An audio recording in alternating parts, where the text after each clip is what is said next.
प्रचार में लगे प्रधानमंत्री मोदी को भी चुनावी खर्च के लिए अपने बैंक खाते से पैसे निकालने पड़ गए। चुनाव आयोग को दिए गए संपत्ति के ब्यौरे में प्रधानमंत्री नरेंद्र मोदी ने यह जानकारी दी है। इस हलफनामे में प्रधानमंत्री के पास ना तो कोई अपनी कार है और ना ही अपना घर, इस बात का जिक्र किया गया है। साथ ही प्रधानमंत्री के हलफनामे में क्या कुछ कहा गया है, ये जानने के लिए अब सीधा चलते हैं हमारे वरिष्ठ सहयोगी लक्ष्मण रॉय के पास। तो लक्ष्मण जी बताएं, हलफनामे के मुताबिक प्रधानमंत्री मोदी के पास कितनी संपत्ति है?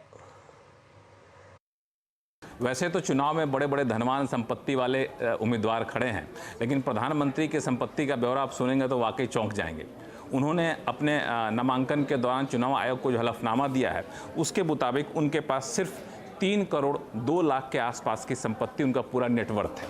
उसमें से कैश मात्र 52,900 रुपये है और उसमें से भी इन्होंने 28,000 रुपये जो है पिछले दिनों निकाला है ताकि चुनावी खर्च किया जा सके। अब आप पूछें कि बाकी का पैसा कहाँ है, तो बाकी का पैसा इन्होंने मोटे तौर पे फिक्स डिपॉजिट में, सेविंग अकाउंट में और नेशनल सेविंग सर्टिफिकेट में डाला है। और बैंक डिपॉजिट में इनका कुल जो है 2 करोड़ 86 लाख 40 हज़ार के आसपास पैसा जमा है। स्टेट बैंक में एफडी इनका 2 करोड़ 85 लाख 60 हज़ार के आसपास का है। SBI का जो गांधीनगर ब्रांच है वहाँ पे 73,000 के आसपास पैसा जमा है। वाराणसी में जो ब्रांच है SBI का ही, वहाँ पे 7,000 रुपये इनका जमा है।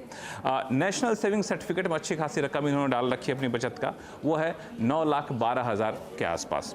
गाड़ी नहीं है, अपना घर नहीं है, घर था लेकिन उन्होंने दान में दे दिया है।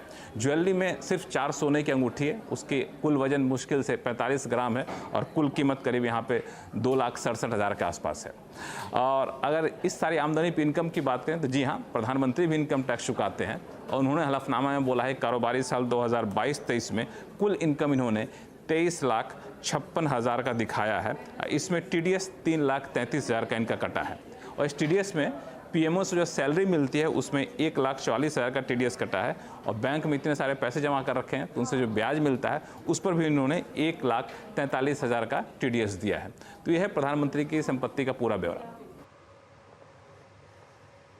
शुक्रिया लक्ष्मण जी इस पूरी खबर को हमारे दर्शकों के लिए बताने के लिए। चलिए बढ़ते हैं आगे। सुप्रीम कोर्ट ने न्यूज क्लिक के फाउंडर प्रबीर पुरकायस